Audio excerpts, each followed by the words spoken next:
வணக்கம் நேயர்களே, இது ஷர்மிளா டாக்கீஸ். நான் உங்கள் டாக்டர் ஷர்மிளா. இன்னைக்கு நம்மளோட சிறப்பு விருந்தினரா இணைஞ்சிருக்கிறாரு ஊடகவியலாளர் திரு புன்னை வளவன் அவர்கள். வணக்கம் தோழர். வணக்கம். நேத்து விஜயோடைய பிரச்சாரத்துல 7 முக்கியமான ஒரு வாக்குறுதிகளை அறிவிச்சிருக்கிறாரு. இதெல்லாம் புதுசா ஒரு பாலிசி விஷனோட இவங்க தேர்தல் அறிக்கைய உருவாக்குறதுக்குன்னு ஒரு குழுவெல்லாம் போட்டாங்க. ஆனா அபிஷியலா தேர்தல் அறிக்கை அப்படிங்கிற ஒரு டாக்குமெண்ட் இன்னும் வரல. பட் இருந்தாலும் அப்படி உட்கார்ந்து ஒரு கூட்டு முயற்சியோட சிந்தித்து கொண்டு வந்த வாக்குறுதிகளா அப்படின்னு பாத்தீங்கன்னா இல்ல. இது போன்ற விஷயங்கள் பல மாநிலங்கள்ல ஆல்ரெடி நடைமுறையில இருக்கு அப்படிங்கிற விஷயங்கள சமூக வலைதளங்கள பல பேர் பதிவு பண்றாங்க. நீங்க எப்படி பாக்குறீங்க? ஒரிஜினல் பாலிசி விஷனா பாக்குறீங்களா? இல்ல மத்த மாநிலங்கள்ல, மற்ற நாடுகள்ல இருக்கிறதெல்லாம் கொண்டு ரீபேக்கேஜ் பண்ணி ஒரு மிகப்பெரிய ஒரு ஒரு ஹைப்ப கிரியேட் பண்ணணும் அப்படிங்கிறதுக்காக ஏற்படுத்தப்பட்ட வாக்குறுதிகள்னு நினைக்கிறேன். விஜய் அவர்களுடைய பாலிடிக்ஸ் அவர் ஆரம்பத்துல இருந்து என்னவும் ஒரு பொலிட்டீஷியனாக மாறலங்கிற விமர்சனத்தை நம்ம வச்சுக்கிட்டு இருந்தாலும் இப்ப அவர் எடுத்திருக்கக்கூடிய அஸ்திரம் என்பது 2 வகையில நான் பார்க்கிறேன். ஒன்று, அவருடைய ஜனநாயகன் படம் பகவத் கேசரியுடைய ரீமிக்கான்னு நமக்கு தெரியாது. பட் அவருடைய பாலிசிஸ் அல்லது அவர் பேசக்கூடிய விஷயங்கள்ங்கிறது இதுக்கு முன்னாடி இந்தியன் பாலிடிக்ஸ்ல 2 கட்சிகள் செய்ததாக நான் பார்க்கிறேன். ஒன்று ஜெகன்மோகன் ரெட்டியினுடைய பாலிடிக்ஸ். நீங்க அந்த 2 பேருக்கும் அப்கோர்ஸ் பிரசாந்த் கிஷோருடைய ஒரு இம்பாக்ட் இருக்கு. அந்த ட்ரெஸ்ஸிங் சென்ஸோ ரேம்ப் வாப்போ நீங்க அதை ஒரு ஓரம் வைங்க. இந்த அண்ணன் சீர் அப்படிங்கிறது, தாய்மாமன் சீர் அப்படிங்கிறது, இந்த விஷயங்கள் எல்லாம் ஜெகன்மோகன் ரெட்டி ரொம்ப பெருசா செஞ்சுக்கிட்டு இருந்தது. இன்னொன்று அரவிந்த் கெஜ்ரிவாலினுடைய ஆம் ஆத்மி. அரவிந்த் கெஜ்ரிவாலுடைய ஆம் ஆத்மி முழுக்க முழுக்க நீங்க ஒரு தத்துவ பின்புலம் இல்ல ஐடியாலஜியே இல்லாம வெறும் ஒரு கவர்னன்ஸ் சேஞ்ச் அல்லது அட்மினிஸ்ட்ரேட்டிவ் ரிஃபார்மை அரசியலாக வைத்து வந்தால் என்ன ஆகும் அப்படிங்கிறதுக்கு உதாரணம் தான் அரவிந்த் கெஜ்ரிவால்.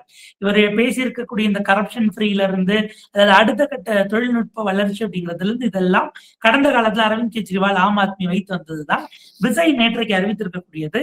அதுல ஒரு இனோவேஷன் அல்லது ஒரு ஒரிஜினாலிட்டி இருக்கா அப்படிங்கிறது தான் நீங்க சொன்னதை போல எல்லாமே விமர்சனமாக போய் கொண்டிருக்கிறது. அதுல நம்ம ஒவ்வொன்னா பார்ப்போம். அதை குறிப்பிடும் பொழுதே TVK's agenda for 21st century good governance அப்படிங்கிற விஷயத்தை தான் அவர் அதை டைட்டிலா கொடுக்குறாரு. நீங்க இப்ப வரைக்கும் பாருங்க, விஜய் ஆரம்பத்துல குறிப்பிட்டதை போல ஒரு குழு அமைத்தார். திமுக அதிமுக குழு அமைச்சாங்க. அவங்க தமிழ்நாடு முழுக்க பயணம் செய்தார்கள். தொகுதி வாரியா பயணம் பண்ணி அந்த வேலைகளுக்கு போச்சு.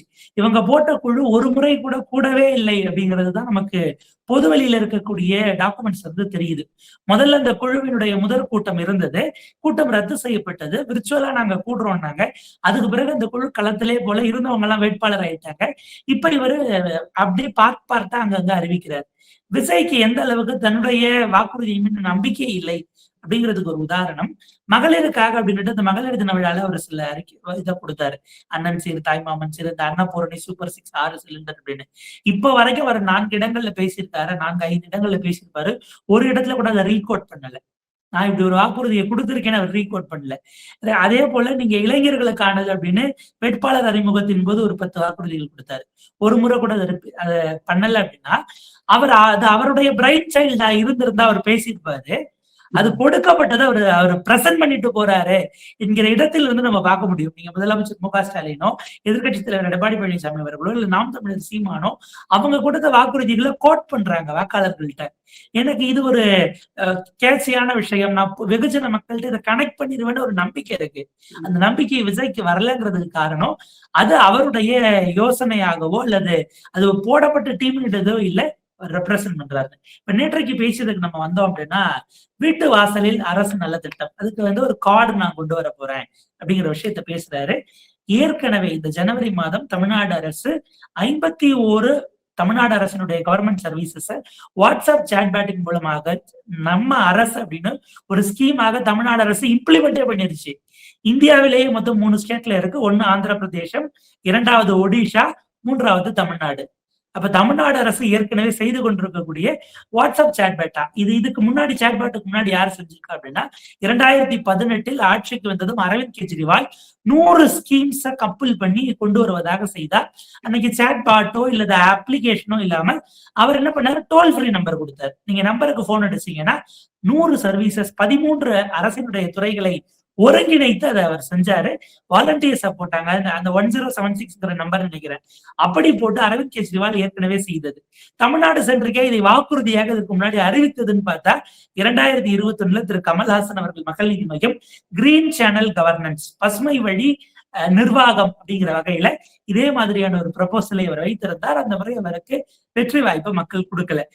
அரவிந்த் கெஜ்ரிவால் இருந்தாலும் அவர் வெற்றி வாய்ப்பு இழப்பதற்கு முன்னால், எலெக்ஷன்ல தோக்குறதுக்கு முன்னாடி 158 சர்வீசஸ் வரைக்கும் டோர் ஸ்டெப்ல டெலிவரியே பண்ணிட்டார் அப்படிங்கிறத நம்ம பார்க்கிறோம். சோ நான் ஆரம்பத்தில் சொன்னதை போல அந்த தூய்மையான நிர்வாகம், ஊழல் தான் நாட்டினுடைய மிக முக்கியமான பிரச்சனை, மதவாதம் இல்ல அதை ஓரங்கட்டுங்க, அது இங்க ஒரு ஃபேக்டரே இல்லைன்னு பேசக்கூடிய திரு விஜய் அவர்கள் இந்த இடத்துல கெஜ்ரிவால் கிட்ட இருந்து நம்ம அதை இன்ஸ்பயர் ஆயிருக்காங்கிற வார்த்தையில வேணா சொல்லிக்கலாம், டைரக்டா பிளண்டா அப்படியே காப்பி அடிச்சிட்டாங்கிறத தாண்டி ஒரு நல்ல திட்டம் இருந்தா கொண்டு வரலாங்கிற அளவுல அவருக்கு நம்ம அவருடைய டீமுக்கு கிரெடிட்ஸை கொடுக்கலாம். அவருக்கு கொடுக்கறது அப்படிங்கிறது இரண்டாவது, அது அவர் யோசிச்சதாங்கிற இடத்துல இருந்து. அடுத்தது ரைட் டு சர்வீசஸ் ஆக்ட நான் கொண்டு வருவேன். ரைட்ஸ் டு சர்வீசஸ் ஆக்ட் வந்ததும் 6 மாதத்தில் நிறைவேற்றப்படும் அப்படிங்கிறாரு. இந்தியாவில் அது ஏறத்தாழ 16 ஆண்டுகளாக ஒரு இருக்கக்கூடிய ஒரு திட்டம். 2010 அன்றைய மத்திய பிரதேச முதலமைச்சர் சிவராஜ் சிங் சௌஹான் ஃபர்ஸ்ட் கொண்டு வராரு. பிறகு 2011 பீகார் வருது, அடுத்து ஹரியானா வருது, இன்றைக்கு 13 மாநிலங்களில் இருக்கிறது. நீங்க ரைட் டு சர்வீசஸ், மக்களுக்கான அரசாங்கத்தினுடைய சேவைகளை ஒரு சட்டம் போட்டுதான் கொண்டு போகணுமான்னு ஒரு கேள்வி இருக்கு. அப்படி இருக்கக்கூடிய இடங்களில் எல்லாம் அது முறையாக அமல்படுத்தப்படுகிறதா?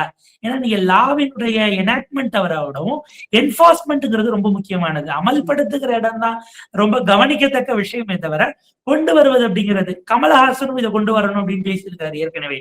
21 அவர் சொன்னாரு. 22 திமுக அரசு வந்த பிறகு முதலமைச்சர் ஸ்டாலினுக்கு அவர் ஒரு கோரிக்கையாவே வச்சாரு, நீங்க இதை கட்டாயம் செய்யணும் அப்படிங்கிற வகையில அவர் பேசி இருக்கிறார். அதே போல சூப்பர் ஆப் அப்படிங்கிற ஒரு விஷயத்த அவர் சொன்னாரு. நம்ம ஆப்பினுடைய இணையமே நம்ம பார்த்தோம்னா வெற்றி தமிழ்நாடு சூப்பர் ஆப்னு. இதே விஷயத்தை சூப்பர் ஆப் என்கிற அதே வார்த்தையோடு நாங்கள் கொண்டு வர போகிறோம்னு திமுக அதனுடைய தேர்தல் அறிக்கையில் 2026 குறிப்பிட்டிருக்கிறார்கள். பேஜ் நம்பர் 89 அது ஒரு வாக்குறுதியாகவே கொடுத்திருக்கிறார்கள். கப்பலப் பண்றது, நீங்க சட்டம் கொண்டு வந்துதான் இதை செய்யணும் அப்படிங்கிறது இல்ல, த்ரூ அதற்கான நோடல் ஏஜென்சிஸை உருவாக்குவதன் மூலமாகவே செய்ய முடியும் என்பது திமுகவினுடைய ஒரு தரப்பா இருக்கு. இந்த ஒரு பாயிண்ட் எடுத்தோம்னா அடுத்தது ஒரு டேஷ்போர்டு அப்படின்றாரு. நமக்கு உள்ளபடியே அதுதான் ஏற்கனவே முதலமைச்சர் தகவல் பலகையும் ஒரு டேஷ்போர்டு இருக்கு. டேஷ்போர்ட்ல நீங்க Tamil Nadu Indian government dashboard already 2014 இருந்து வச்சிருக்காங்க, 15 இருந்து. அதே ஆண்டு அதுக்கு கொஞ்சம் முன்பாக ஒடிஷாவினுடைய நவீன் பட்நாயக் அதை தொடங்கி இருந்தார். நமக்கு என்ன ஒரு விஷயம்னா, நீங்க ஒரு பாலம் கட்டுவதற்கோ இல்ல ஒரு சாலை போடுவதற்கோ இவ்வளவு நிதி ஒதுக்கீடு, இவ்வளவு செலவு செஞ்சிருக்கிறோம், அதுல செங்கல் இவ்வளவு, சிமெண்ட் இவ்வளவு, இல்ல ஜல்லி ரோடு கலக்கிறதுக்கானது, லேபர் சார்ஜ் இப்படின்லாம் நீங்க அதுல போடுறீங்களே தவிர அன்னைக்கு அது மார்க்கெட் ரேட்டு தானா நீங்க கிராஸ் செக் பண்றது இல்லை, எவ்வளவு ஆகுதுங்கிற செலவை பதிவு பண்ணுவோன்னு. நான் 10 ஆளை கூப்பிட்டு ஒர்க் பண்ணிட்டு 20 ஆள்னு போட்டா எப்படி தெரிய போகுதுங்கிற கேள்வி இருக்கு. நீங்க ஆடிட்டிங்க சரி பண்ணணும், அதை ரோபஸ்டா உருவாக்கணுங்கிறது ஒரு சரியான பார்வையாக இருக்கணுமா, அல்லது இருக்கிற கணக்கை நான் அதுக்குதான் சிஏஜி இருக்கிறாங்களே, ஒவ்வொரு ஆண்டும் நீங்க அந்த ரிப்போர்ட்டை பொது வழியில போட்டுட்டு போயிடலாமே, அதனுடைய ஒரு கிளாரிட்டி இல்லாம, அல்லது இது ஏறத்தாழ ஒரு பார்வை இருக்குல்ல, இந்த நாட்டுல இந்த ஒரு சங்கர் படத்தினுடைய தாக்கமாகவோ இல்ல அந்நியன்ல வரக்கூடிய அந்த ஒரு இதுல இருந்து அவங்க இன்ஸ்பயர் ஆகி இப்படியான இந்த நாட்டுல எல்லாத்தையும் மறைச்சு ஊழல் பண்றாங்க. வெளிப்படை தன்மைன்னு கணக்கை காட்டிட்டோம்னா மக்களுக்கு தெரிஞ்சிடும். அப்படின்னா நீங்க நம்ம பார்த்தோம், அவங்க எந்த அளவுக்கு ஒரு எக்ஸ்பிரஸ் வேக்கு போடுவதற்கு ஹரியானால ஒரு 8 வே போடுறதுக்கு 1 கிலோமீட்டருக்கு இவங்க நூற்றுக்கணக்கான கோடிகளை எடுத்தார்கள் சிஏஜி எக்ஸ்போஸ் பண்ணதெல்லாம் பார்த்தோம். நீங்க 1 கிலோமீட்டர் ரோடுக்கு 113 கோடிங்கிற அளவுக்கெல்லாம் நம்ம அதிர்ச்சி ஆகிறோம். போடப்பட்டது கணக்கு சிஏஜி ஆடிட்ல. இப்ப இதை வெறும் டேஷ்போர்ட்லயே போட்டா அது எத்தனை கிலோமீட்டர், எத்தனை வே ரோடு, அது என்ன டபுள் டக்கரா போட்டாங்களா, இதெல்லாம் நமக்கு எப்படி தெரியும் அப்படிங்கிற கேள்வி இல்லாம இருக்கு. பட் அத முதல்ல மக்கள் அப்படிப்பட்ட டேஷ்போர்டை தொடர்ந்து பார்ப்பாங்களா, அவங்களுக்கு அதற்கான நேரம் இருக்கா, அதை அனலைஸ் பண்றதுக்கான நேரம் பொதுமக்களுக்கு இருக்காங்கிற கேள்வியும் இருக்குல்ல. இப்ப இந்த விவகாரங்கள் அப்படிங்கிறது ஏன்னா நீங்க செஞ்சு கொடுக்கறதுல தரமா செஞ்சு கொடுத்தா போதும் அப்படிங்கிறது தான் ஒரு கன்சியூமராக பெரும்பாலானவர்கள் பார்ப்பாங்க. நீங்க டிரான்ஸ்பரன்சி என்ஷூர் பண்றதுக்கு பல வழிகள் இருக்கு. டிரான்ஸ்பரன்சியை தாண்டி அதை ஆடிட் பண்றதுக்கான சிஸ்டத்தை இன்னும் ரோபஸ்ட் ஆக்கணும்னா நம்மளால புரிஞ்சுக்க முடியுது. அப்படிதான் நம்ம கவனிக்க வேண்டியது. அடுத்தது citizens as partners in governance, கொள்கை விளக்கங்கள் மற்ற விஷயங்கள்ல இதை வாங்குவது. இது ஏற்கனவே வெளிநாடுகள்ல பல இடங்கள்ல இருக்கிறது. ஒரு இன்புட்ஸை வாங்கி நம்ம இப்பவுமே இருக்கு, பட் அது ப்ராப்பரா அமெண்ட்மெண்ட்ல இங்க இல்லை. என்னன்னா ஒரு சட்ட முன்வரைவு வருதுன்னா ஒரு 30 நாள் பப்ளிக் ஆடிட்டுக்கு அந்த டிராஃப்டை கொடுத்து நீங்க படிச்சுட்டு கருத்து சொல்லலாம் அப்படிங்கிற மாதிரியானது இருக்கே தவிர அதை எந்த அளவுக்கு எக்ஸ்டென்சிவா யூஸ் பண்றோம், அதற்கு நம்ம மக்களை சென்சிட்டைஸ் பண்ணமா, இப்படி ஒரு சட்டம் கொண்டு வராங்களாம், அதுல கருத்து இருந்தா கேட்கறாங்க, அதுல ஏதாவது மாற்றம் வேணுமான்னு கேட்கறாங்க. இத பாத்தீங்கன்னா இதனுடைய வேற ஒரு வெர்ஷன் ஆகத்தான் உங்க கனவை சொல்லுங்கன்னு ஒரு ஸ்கீம் முதலமைச்சர் மு க ஸ்டாலின் சொல்லியிருந்தாரு. ஆல்ரெடி ஒரு சில வாக்குறுதிகளை கொடுத்தோம் போன எலெக்ஷன்ல. அதுல ஒரு பர்டிகுலர் ப்ரொபோர்ஷன் நாங்க செஞ்சு முடிச்சிட்டோம், சிலது ப்ராசஸ்ல இருக்கு. இன்னும் சிலது ஐ மீன் நாங்க ஒரு இன்டெலக்சுவல் தளத்துல இருந்தே நாங்க பாக்குறதுனால ஒரு காமனருடைய சாமானியருடைய குரல் கேட்காமல் போகலாம். உங்களுடைய இதையும் சொல்லுங்க, நாங்க அதை எங்க இன்கல்கேட் பண்ணி எதனோட ஹைபிரிடைஸ் பண்ண முடியும் சரியான இடம் பார்த்து அப்படிங்கிற இடத்துல கேட்டதனுடைய இதா நம்ம பார்க்கலாம். அதே போல இந்த சிட்டிசன் பார்ட்னர்ஸ் அப்படிங்கிறது அகைன் ஏற்கனவே நம்ம குறிப்பிட்டதை போல ஒடிஷாலையும் மை கவர்மெண்ட் அப்படின்னுட்டு பிரதமருடைய இதுவும் இருக்கிறது. இந்த ஆடிட்டிங் இதெல்லாம் ஆக்சுவலா ஒடிஷால இன்னைக்கு 3 லெவலா வந்துருச்சு டேஷ்போர்டு. ஐஎஃப்எம்எஸ் 2.0 3.1 நவீன் பட்நாயக்கே 2 கொண்டு வந்தாரு, 3வதாக இவங்க ஒண்ணு கொண்டு வந்திருக்கிறாங்க. அதனால ஒடிஷால உங்களுக்கு ஆடிட்டிங் அந்த டெண்டர்ஸ் மற்ற விஷயங்கள் எல்லாம் டிரான்ஸ்பரண்டாக ஆகிடுச்சா அப்படின்னா இல்லை என்பதுதான் பதிலாக இருக்கிறது. இப்ப பல ஸ்கேம்ஸ் வெளியில வந்துட்டு இருக்கிறது, போடுறதுல இருந்தே பல குழப்பங்கள்னு பாக்குறோம். அடுத்து அவர் சொன்னது தொகுதி பிரச்சனைகள் அப்படிங்கிறதுக்கு நீங்க 10,000 பேர் கையெழுத்து போட்டு கொடுத்தீங்கன்னா அதை அரசு பதில் சொல்லணும் அப்படிங்கிறாரு. ஒரு ஆர்டிஐ ஆக்டிவிஸ்ட் சிங்கிளாகவே தன்னுடைய கேள்விகளை எழுத்து மிகச் சொற்பமான செலவில் அவர்களால் அதற்கான பதில்களை வாங்கிவிட முடியும். அந்த ஆர்டிஐயை திட்டமிட்டு ஒழிப்பதற்கான எல்லா வேலையும் பார்க்கிற மோடி கவர்மெண்ட்டை நோக்கி நீங்க டிரான்ஸ்பரன்சியோ அக்கௌண்டபிலிட்டி அதை ஏன் ரோபஸ்டா செய்யல, அல்லது ஆர்டிஐ கொஞ்சம் கொஞ்சமா நீங்க காலி பண்ணிட்டாங்க. ஆர்டிஐ வேண்டாங்கிற நிலைக்கு அந்த அரசு வந்துருச்சு. டேட்டாவை நாம் கொடுக்க முடியாது, சட்ட திருத்தங்களை தேர்தல் ஆணையத்திலிருந்து எல்லோரும் வெளியில யாருக்குமே தெரியாம மாத்தக்கூடிய இடத்துக்கு வராங்கன்னா நீங்க அங்க கொஸ்டின் பண்ண வேண்டிய தேவை இருக்கிறது. 10,000 பேருக்கு நீங்க கையெழுத்து வாங்கணும்னா அசம்பிள் ஆகி வாங்கி அதை கொண்டு வர்றதுங்கிறது சாத்தியமாங்கிறது ஒண்ணு. சட்டமன்றத்தில் விவாதிக்கணும்னா 5 லட்சம் பேர் கையெழுத்து போடணுங்கிறாங்க. நீங்க சட்டமன்றத்துல மக்கள் பிரச்சனைகளுக்கு ரெப்ரசன்டேஷன் அப்படிங்கிறது இப்ப 5 லட்சம் பேர்னா நீங்க 5 லட்சம் பேர் இருக்கக்கூடிய தொகுதிகளே 2, 3 தான் இருக்கும். எஸ்ஐஆருக்கு பிறகு உங்களுக்கு சோழிங்கநல்லூர் தான். இல்ல எனக்கு தெரிஞ்ச சோழிங்கநல்லூர் ஒரு தொகுதி தான் தோழர். மத்த தொகுதி எல்லாம் பெரும்பாலும் 2ல இருந்து 3 லட்சத்துக்குள்ளதான் ஓட்டர்ஸ் அப்படிங்கிறது தான் ஆவரேஜ். ஏதாவது ஒரு 132 233 தொகுதிகளை நீங்க எக்ஸ்க்ளூட் பண்ணிட்டு எஸ்ஐஆருக்கு பிறகு அந்த 5 பார்டர்ல இருந்ததும் கீழே போயிடுச்சு. சோழிங்கநல்லூர் மட்டும் தான் 5.36 lakhs. அதை தவிர 5.16 ஆயிடுச்சுன்னு நினைக்கிறேன். அவ்வளவு. அதை தவிர மீதி 233 நீங்க தொகுதியில இருக்க அத்தனை வாக்காளர்கள்ட்டையும் கையெழுத்து வாங்கணும், வாக்கே இல்லாத குழந்தைகள்ட்டையும் கையெழுத்து வாங்கணும். டிஜிட்டல் சிக்னேச்சர்ல போலியா போட்டுற முடியாதா?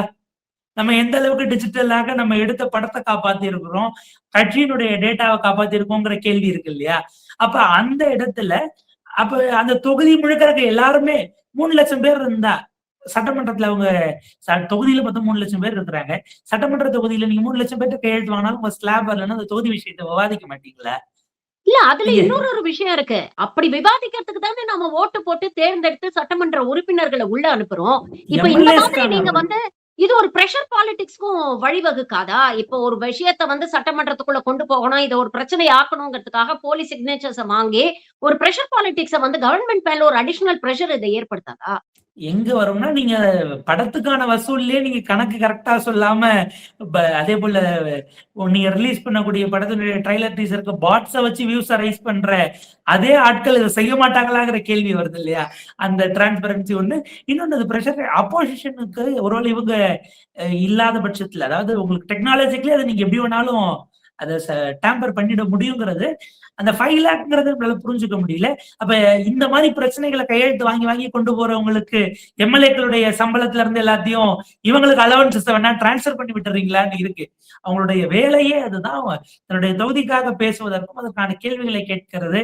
நீங்க த்ரூ உங்களுடைய சட்டமன்ற நாடாளுமன்ற உறுப்பினர்களின் மூலமாக உங்களுடைய கேள்விகளை அவங்க அதை அட்ரஸ் பண்ணாங்கன்னா அதற்கும் கூட உங்களால பதில் வாங்குவதற்கான திட்டம், அதுக்கான அந்த விண்டோங்கிறது ஏற்கனவே நம்முடைய எக்ஸிஸ்டிங் சிஸ்டத்திலேயே இருக்கிறது.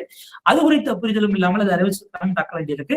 அதே போல ஏஐ விவகாரம், ஏஐல நாங்க டிப்டெக் 1000 விஷயங்களை கொண்டு வருவோம். இது கொஞ்சம் அவர் ரெகுலரா நியூஸ் பேப்பர் அவர் அரசியலுக்கு வந்த பிறகு பார்த்திருந்தாலே அவருக்கு இதுல பல விஷயங்கள் புரிந்திருந்திருக்கலாம். இந்த ஜனவரியில சர்வம் ஏஐ அப்படிங்கிற நிறுவனத்தோடு 10,000 கோடி ரூபாய் இன்வெஸ்ட்மெண்ட்ல தமிழ்நாடு அரசும் அவர்களும் சேர்ந்து சாவரின் ஏஐ பார்க் உருவாக்குவதற்காக எம்ஓயு சைன் பண்ணி வேலையை தொடங்கி இருக்கிறார்கள். இது போக 1000 டீப் டெக் ஜாப்ஸை உருவாக்குவதற்கான விஷயங்களும் கையொப்பம் இடப்பட்டிருக்கிறது.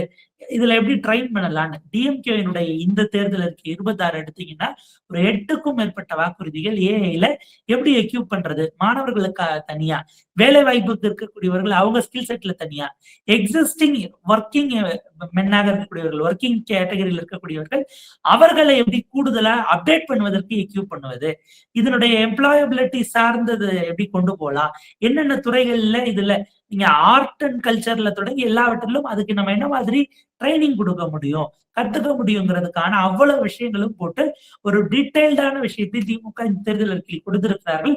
கவர்மெண்டாகவே சர்வம் ஏஐயோட செஞ்சுட்டாங்க. இவங்க ஏஐனா நம்ம கல்கோட்டியா யூனிவர்சிட்டியில இருந்து சைனாவுடைய ரோபோட்டாக வாங்கிட்டு வந்த மாதிரி கிடையாது. இதெல்லாம் தொடர்ந்து அந்த ஃபீல்ட்ல ஒர்க் பண்ணிட்டு இல்ல இருக்க மினிஸ்ட்ரி ஆஃப் ஏஐன்னு தனியா அமைப்போம் அப்படின்னு ஒண்ணு சொல்றாரு. அதற்கான ஒரு தேவை இருக்குதா? முதல்ல மினிஸ்ட்ரி ஆஃப் இன்ஃபர்மேஷன் டெக்னாலஜி அப்படிங்கிற ஒரு மினிஸ்ட்ரி தனியா இருக்கு. அதுக்கு கீழ தான் இப்ப ஏஐ இயங்குது. மினிஸ்ட்ரி ஆஃப் ஏஐ அப்படின்னு தனியா அமைக்கணும்னா முதல்ல அதற்கான ரிசோர்ஸஸ ஃபர்ஸ்ட் நம்ம ரெடி பண்ணணும். அதற்கான இன்ஃப்ராஸ்ட்ரக்சரை ரெடி பண்ணணும். மோர் இம்பார்ட்டன்ட்லி அதற்கான ஹியூமன் கேபிட்டலை நம்ம ரெடி பண்ணணும்ல. நாம இன்னமும் வந்து இன்ஃபன்ட் ஸ்டேஜஸ்ல தான் இருக்கோம். ஏஐ அப்படிங்கறத இப்பதான் நம்ம பள்ளிக்கூடங்கள்ல வந்து அறிமுகப்படுத்தி இருக்கிறோம். அப்ப அதற்கான ஹியூமன் கேபிட்டல் இதெல்லாம் வந்து நீங்க ரெடி பண்ணாதானே இன்னும் அடுத்த ஒரு 10 வருஷத்துல வந்து அதை ஒரு ஏஐ கேபிட்டலா நம்ம மாத்துறதுக்கான வழி இருக்கு. அப்புறம் நீங்க சொன்ன மாதிரி ஏஐ அப்படிங்கிறது வெறும் ஒரு தனி ஒரு இண்டஸ்ட்ரி கிடையாது. அது ஹெல்த்ல இருக்கு, எஜுகேஷன்ல இருக்கு, அக்ரிகல்ச்சர்ல இருக்கு. இப்படி எல்லா துறைகள்லயும் வந்து ஏஐ உடைய தாக்கம் வந்து வரப்போகுது. அப்ப அதெல்லாம் ஒருங்கிணைக்கணும் அப்படின்னா அதற்கான களப்பணிகளை முதல்ல செஞ்சுட்டு அதற்கான இன்ஃப்ராஸ்ட்ரக்சர் ஹியூமன் கேபிட்டல் டெவலப் பண்ணிட்டு தானே நீங்க வந்து ஒரு மினிஸ்ட்ரியை உருவாக்க முடியும். வெறும் ஆரம்பத்திலேயே இதுக்குன்னு தனியா ஒரு மினிஸ்ட்ரி உருவாக்குறேன் அப்படின்னு சொல்றது அரசு பணத்தை விரயம் பண்ணக்கூடிய ஒரு விஷயம். தேவையில்லாம டூப்ளிகேஷன் பண்ற மாதிரி தானே இருக்கு. மோர் ஆர் லெஸ் அது வந்து ஒரு கேட்சியா இன்னைக்கு ஏஐ மாறிடுச்சு. நீங்க இளைஞர்களிடம் அது தொடர்பான உரையாடல்கள், அதனால ஜாப் லாசஸ் வருமா, இப்படியான ஒரு விஷயங்கள் ஒரு பேனிக் இருக்கும் பொழுது அதை நம்ம ப்ராப்பரா புஷ் பண்ணோம்னா நமக்கு அந்த இடத்துல ஒரு கேட்ச்மெண்டா இளைஞர்கள் மாறுவாங்களோங்கிறதுக்கான ஒரு முயற்சியா தான் நம்ம அதை பார்க்க வேண்டியிருக்கு. நீங்க ஹியூமன் ரிசோர்ஸ் கிடைக்கிறது, ரிசோர்ஸ் பர்சனை கொண்டு வர்றதுங்கிறது அவ்வளவு சிக்கலாக இருக்கிறது. நீங்க குளோபல் லெவல்ல அதுக்கான சர்ச்சஸ் இன்னைக்கு நம்ம தேட வேண்டி இருக்கிறது. உங்களுக்கு அப்ராப்ரியேட்டான ஆன் ஃபீல்ட்ல இருக்கக்கூடியவர்கள். ஏன்னா பல விஷயத்தையும் இன்னைக்கு ஏதாவது ஒண்ணு புரியல, இல்ல வெவ்வேறு டெக்னாலஜிஸா ஏஐன்றாங்க. ஹாலோகிராம்ல விஜயனுடைய உருவத்தை 3Dல செஞ்சு வச்சு ஒரு கேம்பெயின் ஒன்று போயிட்டு இருக்கு. ஆரம்பத்துல அது ஏஐ டெக்னாலஜி அப்படின்னுட்டாங்க. சோ அந்த இடம் நம்ம அதை ஏஐங்கிறதுக்கான கிளாரிட்டியே ரொம்ப இன்னும் டெஃபனிஷன்ஸ்ல இருந்து அத்தனை விஷயங்களுமே கொஞ்சம் வேகாகத்தான் இவால்வ் ஆயிட்டு இருப்போம். இந்தியா மாதிரியான கண்ட்ரீஸ்க்கு அது இன்னும் ஸ்லோ தான். பட் அதுல நம்ம எவ்வளவு எஃபர்ட்ஸ் எடுத்து ட்ரை பண்றோம் அப்படிங்கிறதுக்காக ஒரு அரசு, அதாவது இது வரைக்கும் யாருமே பேசாததுங்கிற இடம் இருக்குல்ல நமக்கு, அதுதான் இன்னும் குழப்பமான அல்லது அந்த வாக்காளர்களை மிஸ்லீட் பண்ணக்கூடிய இடத்துக்கு விஜய் போறாரோங்கிற இடம் இருக்கு. அது குறித்து கான்சியஸாக அதற்கான வேலைகளை எக்ஸ்டென்சிவாக செய்து கொண்டிருக்கிறது இப்போது இருக்கக்கூடிய அரசு. கட்சியாக டிஎம்கேனுடைய வாக்குறுதிகளும் நமக்கு தான் சொல்லி இருக்கு. அதே போல வந்து பாத்தீங்கன்னா ₹1 கூட வரியை உயர்த்தாமல், ₹1 கூட இப்ப இந்த வரியை உயர்த்தாமல், அதுக்கு நம்ம கடைசியில வருவோம் தோழர். அதுக்கு முன்னால இவர் இந்த 7 வாக்குறுதிகளை சொல்லும் பொழுது முக்கியமா அடிக்கடி அவர் ஸ்ட்ரெஸ் பண்ண ஒரு விஷயம் என்னன்னா, ஊழல் வந்து மக்களுக்கு ஒரு ஹராஸ்மெண்ட். இது போன்ற வாக்குறுதிகள் மூலமாக ஊழலற்ற ஒரு கவர்னன்ஸ் நாங்க கொடுப்போம் அப்படிங்கிற ஒரு இடத்துக்கு நடுறாரு. ஒரு கார்டு மூலமாகவோ, ஒரு ஆப் மூலமாகவோ, இல்ல ஒரு டேஷ்போர்டு மூலமாகவோ ஊழலை ஒழித்து விட முடியுமா? ஊழல் அப்படிங்கிறது அதிகாரிகள் அளவுல நடக்குது. இப்போ ஒரு ஃபைலிங்க அங்க மூவ் ஆகணும்னா அதுக்கு நீ எனக்கு லஞ்சம் கொடுக்கணும் அப்படின்னு சொல்ற ஒரு விஷயம் எப்படி ஒரு கார்டுனாலயோ, ஒரு ஆப்னாலயோ, ஒரு டேஷ்போர்ட்னாலயோ நிறுத்த முடியும்? இரண்டாவது, ஒரு டேஷ்போர்ட்ல நீங்க பதிவிடக்கூடிய அந்த தரவுகள் கூட எந்த அளவுக்கு குக்ட் அப், எந்த அளவுக்கு மேனிபுலேட்டட் அப்படிங்கறத செக் பண்றதுக்கு என்ன வாக்குறுதிகள் இருக்கு, இல்ல என்ன கேரண்டி இருக்கு, இல்ல மக்களுக்கு அந்த உண்மை எப்படி தெரிய போகுது? அப்ப இது எல்லாமே சும்மா ஒரு பொலிட்டிக்கல் கிமிக் மாதிரி இருக்கா? உண்மையிலேயே பாலிசி மாதிரி இருக்கா, இல்ல பொலிட்டிக்கல் கிமிக் மாதிரி இருக்கா? கரப்ஷன் எங்க ஆரம்பிக்குதோ அங்க ஒரு அக்கௌண்டபிலிட்டியோ ரெஸ்பான்சிபிலிட்டியோ பிக்ஸ் பண்ணாம இது போன்ற மேல்பூச்சு வேலைகளால இந்த கரப்ஷனை வந்து ஒழிக்க முடியுமா, இல்ல இது இன்னும் அந்த கரப்ஷனை மூடி மறைக்கிறதுக்கு வழிவகுக்கும்னு நினைக்கிறேன். விஜய் எடுத்துக்கக்கூடிய ஒரு முக்கியமான ஸ்டாண்ட் அது கொஞ்சம் அபாயகரமாகவும் பார்க்க வேண்டியது, கரப்ஷனை கொண்டு போய் பொலிட்டிக்கல் கிளாஸோடய நிப்பாட்டி வச்சிடுறாரு. பிரச்சனையே அங்கதான் இருக்கு. இந்த சிஸ்டமே இன்னைக்கு அந்த பியூரோக்ரசி எந்த நிலையில மாறினாலும் ஒரு பர்டிகுலர் ப்ரொபோஷன் நம்ம அதை வந்து நியாயப்படுத்தல. ஆனா நீங்க இப்ப ராஜீவ்காந்தி போஃபர்ஸ்ல மாட்டினதுல இருந்து அந்த ஒரு கமிஷன் அப்படிங்கிறதோ அல்லது இந்த மிடில்மேனுக்கான விஷயங்களோ அதை வந்து இன்டர்நேஷனல் நாரமா இருந்தது தெரியாம அது வேற விதமாக போயிடுச்சு. நீங்க என்னன்னா, இந்த அதிகாரிகளுக்கு இதுல பொறுப்பே இல்ல. நான் நினைச்ச அதிகாரிகள தூக்கி மாத்திட்டேன்னா, இதெல்லாம் சரியா போயிடும் அப்படிங்கிறது இருக்கு இல்லையா? அதுல ஒரு கட்டி அமைச்சருக்கு போதுங்கிறீங்க. அப்ப அதுக்கு அர்த்தம், அத நின்னு ப்ராப்பரா ரோபஸ்ட்டா எக்ஸிக்யூட் பண்ணக்கூடியவர்கள் பியூரோகிராட்ஸாக இருக்கிறார்கள். ஒரு அரசியல்வாதியினுடைய துணை இல்லாமலேயே ஒரு அதிகாரியினால உங்களால கரப்ஷன செஞ்சிட முடியும். பல நேரங்கள்ல அதிகாரிகளோட உதவி இல்லாம அரசியல்வாதியால ஊழல் பண்ண முடியாது. ஆனா அரசியல்வாதி உதவி இல்லாம அதிகாரிகளால ஊழல்ல ஈடுபட முடியும் அப்படிங்கிறது தானே இங்க பிரச்சனை. பல நேரங்கள்ல சைனிங் அத்தாரிட்டியாக மட்டும்தான் அரசியல்வாதிகள் இருக்கிறார்கள். ஹோல் எக்ஸிகியூஷன் ப்ராசஸ் அதிகாரிகள் கிட்ட இருக்குங்கிறது நம்ம அடிக்கோடிட்டு பார்க்கணும். ஆனா அவர்களுடைய அந்த நெட்வொர்க்கிங், அதனுடைய இன்வெஸ்ட்மெண்ட் கேபிட்டல் அது வந்து அரசு துறைகள்ல இருக்கிறதுனால பெரும்பாலும் கன்விக்ஷன் வரைக்கும் அவங்க போறது இல்ல, பொலிட்டிக்கல் கிளாஸஸ் தான் போயிடுறாங்க அப்படிங்கிறது தான். சிஸ்டம் மீதான ஒரு வேகான புரிதல் இருப்பதாக நான் அதை பாக்குறேன். ஒண்ணு. இரண்டாவது, இந்த கிம்மிக் அப்படிங்கிறது அவர் இந்த தேர்தலுக்கு நோக்கி இப்ப அவர் என்ன பண்றாரு, ஒட்டுமொத்தமாக ஊழல் மட்டும் ஒழிந்தால் தமிழ்நாடு சுத்தமாகிவிடும். இதுக்கு முன்பாக 2 முறைக்கு முன்னாடி பேசும்போது அவரு ஸ்டாலின் டாக்ஸ்னு ஒரு டாக்ஸ் இருக்கு, அதனாலதான் தமிழ்நாடு இவ்வளவு சிக்கலா இருக்கு, அந்த பணத்தை அப்படியே கொண்டு வந்தா தமிழ்நாட்டுடைய பட்ஜெட்டே இதாயிடும் அப்படிங்கிறாரு. அந்த மாதிரி எல்லாம் பேசினாரு. நீங்க தமிழ்நாட்டுல நீங்க வளர்ச்சி திட்டங்களுக்கோ இல்ல சமூக நல திட்டங்களுக்கோ கொடுக்கறதுல அரசினுடைய எக்ஸ்பென்சஸ்ல பெரும் ஷேரே இருக்கக்கூடியவர்களுக்கான சம்பளமும் உங்களுக்கு, அதே போல நம்ம ரிட்டையர் ஆனவங்களுக்கு பென்ஷன்ஸும் தான் ஒரு பெரிய என்மாஸ் இருக்கக்கூடிய லயன் ஷேராக இருக்கிறது. நீங்க அதற்கு பிறகு அதுல இருக்கக்கூடியதுல இருந்து மக்கள் நல திட்டங்களுக்கு எடுத்து அதை கொடுக்கறதுக்கே நம்ம வெளியில நம்ம கடன் வாங்க வேண்டிய சூழல்ல இருக்கு.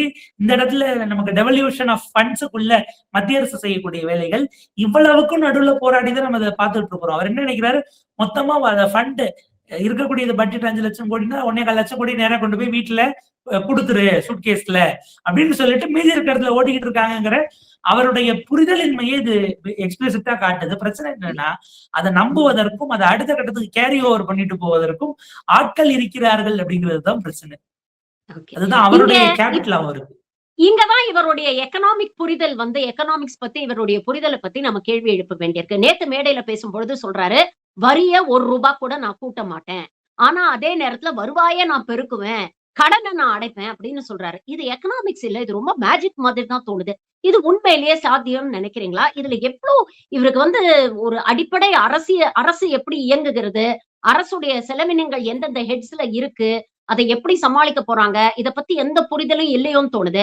அதே மாதிரி இவங்க திட்டங்கள் அறிவிக்கும் பொழுதே இது எப்படி இம்ப்ளிமெண்ட் பண்ண போறோம் அப்படின்னு கேட்டா, நீங்க சொன்ன மாதிரி அந்த ஸ்டாலின் டாக்ஸ்ங்கிற 30% இருந்தா இதெல்லாம் நடைமுறைப்படுத்த முடியும் அப்படின்னு சொல்றாங்க. ஆனா இது ஒரு அசம்ஷன். உண்மையிலேயே அப்படிப்பட்ட ஒரு ஸ்டாலின் டாக்ஸ் இல்லைன்னா இவங்க அதற்கான ரிசோர்ஸ் ஜெனரேட் பண்றதுக்கு ஏதாவது ஒரு வழி வச்சிருக்காங்களா, பிளான் பி வச்சிருக்காங்களா அப்படிங்கிற ஒரு கேள்வி இருக்கு. இப்ப இதை எப்படி பாக்குறீங்க? இல்ல, இதுக்கு ஒரு வகையில சீமான் சொல்ற மாதிரி கூட சொல்லிட்டு போயிடலாம். நீ வாங்கின கடனை நான் ஆட்சிக்கு வந்தா ஏன் அடைக்கணும், மஞ்சள் நோட்டீஸ் கொடுத்துருவேன் அப்படிங்கிறத விடவும், இது என்னன்னா, நீங்க வலதுசாரி இடதுசாரி எந்த சார்பு நிலையில இருக்கிறவங்களா இருந்தாலும் எந்த எக்கனாமிஸ்டும் இதை மிக நிச்சயமாக ஏற்றுக்கொள்ள மாட்டார்கள். ரொம்ப இது பிளண்டான ஸ்டேட்மெண்டா இருக்கு அப்படிங்கிறது தான் அவங்களுடைய பார்வையா இருக்கும். ஒரு கவர்மெண்ட் என்னன்னா, வரி இல்ல, உங்களுக்கு இது ஏறி போச்சு, கடன் ஏறி போச்சுன்னா நீங்க உங்களுடைய தமிழ்நாட்டினுடைய ஜிடிபி எக்ஸ்பேண்ட் ஆகிறது, அதனுடைய குரோத் இருக்கிறது. அப்ப அதற்கு தகுந்தாற் போலதான் உங்களுக்கு பொருளாதார ரீதியிலாக அப்ப எதுக்காக ஒரு த்ரெஷ்ஹோல்டு மத்திய அரசு வைக்கிறது? இதை தாண்டி போறது அப்படிங்கிறது இன்னும் ரிஸ்க் ஃபேக்டராக இருக்கும் அப்படிங்கிறதுனாலதான் அதாவது நீங்க வளர்க்குறீங்க அப்படின்னா எக்ஸ்பேன்ஷனுக்கு உங்களுக்கு அப்புறம் கடன் தேவை. அதற்கு பிறகு நீங்க வாங்கின கடனை ரிட்டர்ன் ஆன் இன்வெஸ்ட்மெண்டா எப்படி போடுறீங்க, போட்டு அது எப்படி திரும்ப உங்களுக்கு கடனை அடைப்பதற்கு வருகிறதுங்கிற இடத்துலதான் நம்ம மக்கள் நல திட்டங்களை கொண்டு போய் வைக்கிறோம். பயனாளிகளாக இல்லாமல் பங்கேற்பாளர்களாக, கான்ட்ரிபியூட்டர்ஸாக ஸ்டேட்டினுடைய எக்கானமிக்கு நம்ம கொடுக்கக்கூடிய டைரக்ட் பெனிஃபிட் டிரான்ஸ்ஃபரா இப்ப நம்ம கல்லூரி போகக்கூடிய குழந்தைகளுக்கு கொடுக்கக்கூடியதோ, ஆண் பெண் பிள்ளைகளுக்கு இல்ல மகளிருக்கு நம்ம கொடுக்கக்கூடியதோ, அல்லது நம்ம மற்ற உரிமை தொகையாக நம்ம மாற்றுத்திறனாளர்கள் முதியோர்களுக்கு கொடுக்கக்கூடியது திரும்ப அது இந்த எக்கானமிக்குள்ளதான் வருது. அவங்க வாங்கக்கூடியவர்களாக பொருட்களை வாங்கக்கூடிய அந்த கன்சியூமர்ஸாக அந்த இடத்துக்கு போறாங்க. அந்த சைக்கிளுக்குள்ள போய் அவங்க இன்ஃபியூஸ் ஆகுறாங்க. முதல்ல கடனை அடைக்கிறது அப்படின்னா, நம்ம வாங்கியது எது தேவையில்லாத கடன்ங்கிற கேள்வி இருக்கு. நம்ம வாங்கியது எது அளவுக்கு மிஞ்சிய கடனாக போயிருக்கிறது அப்படிங்கிற கேள்வி இருக்கு. இதெல்லாம் இங்க இன்ஃப்ராஸ்ட்ரக்சராக, ஒன் டைம் இன்வெஸ்ட்மென்ட்டாக, லாங் டர்ம் இன்வெஸ்ட்மென்ட்டாக, டெட் கேபிட்டலாக இங்க எதுவுமே போகலங்கிறது தான் ரொம்ப முக்கியமானது. இங்க வந்து அந்த இடத்திலிருந்து அவருடைய பொருளாதார புரிதல் எக்ஸ்போஸ் ஆகுறதுங்கிறத பத்தி ஒட்டுமொத்தமாக இன்னைக்கு இருக்கக்கூடிய சிஸ்டத்துல இவ்வளவு பிரச்சனைகள் இருக்குன்னு நம்ம நீங்க பேசுறீங்க. இதுக்கு ஆல்டர்னேட்டா நீங்க கொடுக்கறது என்னங்கிறத பார்த்தா அது உட்டோப்பியன் ஒரு நாளும் அட்டைன் பண்ண முடியாது விஜய்க்கே தெரிஞ்ச ஒரு சிஸ்டமாக இருக்கிறது. எப்படி அட்டன் பண்ணுவீங்க நீங்க? ஒரு ஒரு ஒரு ப்ரொபோசலை கொடுங்க பார்ப்போம். இதற்கு நடுவுல அவர் வேற ஆல்டர்னேட் டேஸ்ல லீவ் எடுக்கக்கூடிய ஒரு ஆல்டர்னேட் பாலிடிக்ஸ் கொடுப்பான்னு பார்த்தா ஆல்டர்னேட் டேல லீவ் எடுக்கக்கூடிய ஒரு பாலிட்டிஷியனாக அவர் நமக்கு வந்து நின்று இருக்கிறார். ஒரு விஷன் அப்படிங்கிறது இப்ப இதையே பலரும் கொண்டாடி கொண்டிருக்கிறார்கள். அவங்க கொண்டாடக்கூடியவர்களிடம் நாம் தெரிந்து கொள்ளக்கூடியது, அவங்க இப்பதான் முதல் முறையாக ஒரு பொலிட்டிக்கல் பார்ட்டியினுடைய ஃபங்க்ஷனிங்க பாக்குறாங்களோன்னு நமக்கு தோணுது. ஏன்னா பல ஸ்டேட், பல பார்ட்டிஸ், தமிழ்நாட்டிலேயே இது முதல் முறை கிடையாது. அவ்வளவு விஷனோட இருக்கும்போது இந்த பிள்ளைகள் அரசியலில் இருந்து விலகி இருந்தது அப்படிங்கிறது தான் அப்படிப்பட்டவர்களாக இருந்திருக்கிறார்கள் என்பதை உணர்வதற்கு, அவரை ஆதரிக்கக்கூடியவர்களுடைய கிராஸ் செக்ஷனை புரிஞ்சுக்கிறதுக்கு இது ஒரு வாய்ப்பாக இருக்கிறது. விஜய் இன்னும் பெட்டராக ஹோம்ஒர்க் பண்ணி இருக்கணும். அவர் கூட அவ்வளவு ரிட்டையர்ட் ஐஏஎஸ் ஆபீசர்ஸ் இருக்காங்க, ஐபிஎஸ் ஆபீசர்ஸ் இருக்காங்கிறாங்க, ஐஆர்எஸ் ஆபீசர்ஸ், பியூரோக்ரசி, வழக்கறிஞர்கள் அப்படி இப்படின்லாம் சொல்லியிருக்கிறாங்களே. ஒரு முறையான செக்டார் வைஸான உரையாடல் நடத்தப்பட்டிருக்கா? நீங்க கன்னியாகுமரிக்கு போயிட்டு கனிம வளம் குறித்து பேசல. அப்ப உங்களுடைய புரிதல் என்னவா இருக்கு? அல்லது என்விரான்மெண்ட் சார்ந்த, சூழலியல் சார்ந்த உங்களுடைய திட்டம் என்ன, விஷன் என்ன, அண்டர்ஸ்டாண்டிங் என்னங்கிறதெல்லாம் அந்த மாதிரியான கேள்விகள் எழக்கூடியது தவிர்க்க இயலாததான் மாறுது. மீனவர் நலனுமே கூட அவர் அங்க மறந்துட்டாரு, இல்ல அடுத்த பாயிண்ட்டுக்கு பேசலான்னு வச்சிருந்தாரான்னு தெரியல. அந்த ஒரு 3 பாயிண்ட் சொன்னார். பட் அதை தாண்டி எல்லை அவங்க மீன்பிடிக்க போகிறவர்களை எல்லை தாண்டியதாக சொல்லி சர்வதேச இடத்துல தாக்கக்கூடிய போக்கு இருக்குல்ல, அது குறித்தோ ஒரு பெரிய அளவுக்கான ஃபிஷர்மேன் கிளாஸ் அந்த கம்யூனிட்டிங்கிறது சமூகமா சொல்றேன், மீனவ சமூகத்திலிருந்து வெளிநாடுகளுக்கு மீன்பிடி தொழிலாளர்களாக ப்ளூ காலர் ஒர்க்கர்ஸாக போகக்கூடியவர்கள் இருக்கிறார்கள். அப்படி போனவங்க இப்ப நம்ம அரப் கண்ட்ரிஸ்ல மிடில் ஈஸ்டுக்கு போனவங்க இந்த போர்னால அப்படி பாதிக்கப்பட்டு சிக்கி இருக்கக்கூடியவர்கள் இருக்கிறார்கள். அவங்க இந்த நேரத்துல தொழிலுக்கு போகல அப்படின்னா இங்க இருக்கிறவங்களுக்கு நம்ம இது பண்றோம், அவங்கள சேனலைஸ் பண்றதுக்கோ அது சர்வதேச உறவாக, பன்னாட்டு உறவாக மாறுகிறது. அந்த இடத்துல நீங்க யாரை கொஸ்டின் பண்ணணும்? பிஜேபி கொஸ்டின் பண்ணணும்னு அதை நம்ம டச் பண்ணாமலே விட்டுட்டோமா? இப்ப வரைக்கும் அவங்க போறாங்க அப்படின்னா அவங்களுக்கான கடல் ஆம்புலன்ஸ்ங்கிற மாதிரி அங்க ஏதாவது இஷ்யூ ஆச்சுன்னா அப்படி ஒரு இதை தொடர்ந்து கேட்டுக்கிட்டு இருக்காங்க. அவங்களுக்கான மற்ற ஸ்கீம்ஸ் இருக்கிறது. இது எது குறித்த புரிதலும் இல்லை என்பதை தாண்டி புரிந்து கொள்வதற்கான முயற்சியை விஜய் செய்யவில்லை. அவர் ஹோம்ஒர்க் பண்ண ரெடியா இல்லை. அவரை உழைப்பதற்கு அவருக்கான அந்த அந்த எண்ணமே, அந்த பிரஜையே அவருக்கு இருக்காங்கிற கேள்வி வருகிறது. அவருக்கு அந்த இன்டென்ஷன் இருக்கா? இவ்வளவு வழிகளையும் தாங்கிக்கிட்டு, எல்லா வழிகளையும் தாங்கிக்கிட்டு அப்படின்னா கூடுதலா ஒரு 2 வழியே தாங்கலாம்ல. இரவு 6 மணிக்கு பிறகு கூட்டம் நடத்தலாம்ல. மதியானம் 2 மணிக்காக உங்களுக்கு வந்து நீங்க 4 மணிக்கு வருவீங்கனாலும் 8 மணி நேரம் வெயில் அங்க அவ்வளவு பேர் எதுக்கு அடிக்கக்கூடிய அந்த மொட்டை வெயில்ல காத்துக்கிட்டு இருக்கிறாங்களே, நீங்க ஏன் அதற்கு பிறகு கூட்டம் நடத்தக்கூடாது? அதை விட முக்கியமான வழி முந்தின நாளே அங்க போய் தங்கிட்டா காலையில வெயிலுக்கு முன்னவாச்சும் அவங்களை அனுப்பி விடலாம்ல. அவர் ஏர்போர்ட் விசினிட்டி இருக்கிற இடங்களுக்கு மட்டும்தான் போறாரு அப்படிங்கறத நம்மளால பார்க்க முடியுதுல்ல. மத்த இடங்கள்லாம் வந்து கேன்சல் பண்ணிடுறாரு. அதுதான் அப்படி திமுக அதிமுக செய்த சதி. திமுகவும் அதிமுகவும் மாவட்டந்தோறும் மருத்துவக் கல்லூரி கட்டினாங்களே, மாவட்டந்தோறும் ஒரு ஏர்போர்ட் கட்டியிருந்தா விஜய் போயிருப்பாருல்ல. அவர் போகக்கூடாது என்கிற திட்டம் தெரிந்தே இவங்க ஏர்போர்ட்டை கொண்டு வராம விட்டுருக்குறாங்க. இல்லன்னா தளபதி போய் வீடு வீடா இறங்கி கிராமமா அவர் பாட்டுக்கு வரல. இந்த சைக்கிள் ஓட்டும் போது எதற்கு ஆட்கள் வந்தது, எப்படி ரிட்டர்ன் போய் ஏறினாருங்கிற வீடியோவை தான் நம்ம பார்த்தோமே. ஏறதாட நான் நினைச்சேன் சரி போற வர்றவங்க. எனக்கு தொண்டர்களை பார்த்து பயப்படக்கூடிய முதல் தலைவனா இவரை தான் நான் பாக்குறேன். அந்த தொண்டர்களை பயந்து பதறி அடிச்சுட்டு அவர் ஓடக்கூடிய விஷயம். இன்னொரு விஷயம், இப்ப அவர் ஒரு அறிக்கை வந்து முந்தா நேத்து வெளியில வந்தது. மக்கள் வந்து எல்லாரும் போய் வாலண்டியரா ஒர்க் பண்ணணும் அப்படி. எங்க தேர்தலுக்கு இன்னும் 10 நாள் தான் இருக்கு. அப்ப சொல்றாரு களத்துல இருக்கக்கூடிய தொண்டர்கள் அங்கங்க இருக்கக்கூடிய கேண்டிடேட்ஸ்க்கு கோஆபரேட் பண்ணணும், வேலை செய்யணும் அப்படின்னு சொல்றாரு. அப்படி சொல்லும் பொழுதே கீழே வந்து அந்த கிரவுண்ட் லெவல்ல வந்து சிக்கல் இருக்கு. வேட்பாளர்களுக்கும் தொண்டர்களுக்கும் ஜெல் ஆகல, ஏகப்பட்ட பிரச்சனைகள் இருக்கு அப்படிங்கிறது ரொம்ப தெளிவா தெரிய வருது. அத தாண்டி பொதுமக்கள் வாலண்டியரா போய் விசில் சின்னத்துக்காக நீங்க ஓட்டு கேட்கணும், என்ன ஜெயிக்க வைக்கணும் அப்படிங்கிறாரு. அப்ப மக்கள் இவருக்காக உழைக்கணும், மக்கள் இவருக்காக பிரச்சாரம் பண்ணணும், மக்கள் இவருக்காக ஓட்டு போடணும், மக்கள் இவர குலுங்காம கொண்டு போய் சிஎம் சீட்ல உட்கார வைக்கணும். ஆனா இவர் பிரச்சாரத்துக்குன்னு போட்ட ஷெட்யூல கூட இவர் மெயின்டெயின் பண்ண மாட்டாரு. அந்த குறைந்தபட்சம் அந்த மக்களை வந்து சந்திக்கிறதுல கூட இவர் வந்து சுணக்கம் காட்டுறாரு அப்படிங்கறத எப்படி பாக்குறீங்க? எல்லா வழியும்னா நீங்க எதை விட்டு கொடுத்துருக்கீங்கன்னு ஒரு கேள்வி இருக்குல்ல. 8 மணி நேரம் உங்களுக்காக நின்னவங்களுக்கு டைமிங் முடிஞ்சு போச்சுன்னா நான் அப்படியே போறேன்னு போறீங்கன்னா, கேஸுக்கு பயப்படுற ஆளு சார் நீங்க. அப்படிப்பட்ட பயந்த நிலை கொண்டவரா நீங்கள்? இல்ல சட்டத்தை இதுல எவ்வளவு மதித்து பொருள் விரயம் இல்லையா? எவ்வளவு பொருள் விரயம்? அரசுக்கு எவ்வளவு பொருள் விரயம்? எவ்வளோ ஹியூமன் கேபிட்டல் வேஸ்ட் ஆகுது? இவர் வராருன்னு சொல்லிட்டு பிளான் பண்ணிட்டு அவ்வளவு போலீஸ் ஆபீசர்ஸ் பாதுகாப்பு எல்லாத்தையும் ஏற்படுத்திட்டு கடைசியில எந்த ஒரு காரணமும் சொல்லாம இவர் வந்து வர முடியல என்ன திமுக தடுக்குதுன்னு கான்ஸ்பிரசி தியரி பேசுறவரு இவரா கேன்சல் பண்ண விஷயங்களுக்கு ஒரு வலுவான காரணம் கூட கொடுக்க மாட்டேங்கிறாரு. என்ன ரீசனால கேன்சல் பண்ணணும் அப்படிங்கிறது. ஏன்னா ஒரு இடம் வருது. அப்ப நீங்க உங்க தொண்டர்களுக்கே அக்கௌண்டபிளா இல்லாத ஒரு தலைவராக இருக்கிறீர்கள். இது காரணம்ப்பா வர முடியல. தப்பா எடுத்துக்காதீங்க, கோச்சுக்காதீங்க. நான் மன்னிப்பு கேட்டுக்கிறேன். தார்மீகமா பொறுப்பெடுத்துக்கிறேன். நீங்க கரூருக்கு எடுக்கலங்கிறத கூட புரிஞ்சுக்க முடியுது. நான் தார்மீகமா எடுக்கிறேன்னா நான் தான் காரணம்னு நானே ஒத்துக்கிறதா கிளப்பிடுவாங்கன்னு ஒரு தயக்கம் இருக்கு, இல்ல அதுல ஒரு கூச்சம் இருக்குன்னே கூட வச்சுப்போம். உங்க தொண்டர்கள் கிட்ட உங்களுக்காக 8 மணி நேரம் நானு 100 கிலோமீட்டர் பர்மிஷன் இல்லாம ரோட் ஷோ பண்ணுவீங்க. டைமிங் முடிஞ்சு போச்சுன்னா 5 நிமிஷம் பேசுறதுல என்ன இருக்கு?